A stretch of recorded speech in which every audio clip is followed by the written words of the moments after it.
Hello investors, கர்நாடகாவில் DK Shivakumar CM ஆனதுக்கும் coffee day share price மேலே போனதுக்கும் சம்மந்தம் இருக்குன்னு சொன்னால் நம்புவீங்களா? மொட்டங்களுக்கும் முட்டிங்களுக்கும் என்ன சம்மந்தம்னு கேட்குறீங்க. அது என்ன சம்மந்தம் அப்படிங்கிறத இந்த வீடியோ டீட்டெயிலாக பார்க்கலாம்.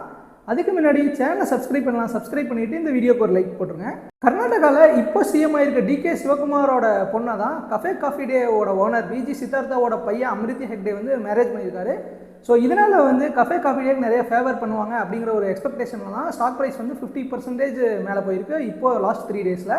இப்போ காஃபி டே ஷேர் ப்ரைஸ் வாங்கலாமா அப்படின்னு கேட்டிங்கன்னா கண்டிப்பாக இல்லை. பிகாஸ் ஆல்ரெடி வந்து டிகே சிவகுமார் டெப்டி சிஎம்மாக தான் இருந்தார். சப்போஸ் ஹெல்ப் பண்ணுற மாதிரி இருந்தால் டெப்டி சிஎம்மாக இருக்கிறப்ப ஹெல்ப் பண்ணியிருக்கலாம்.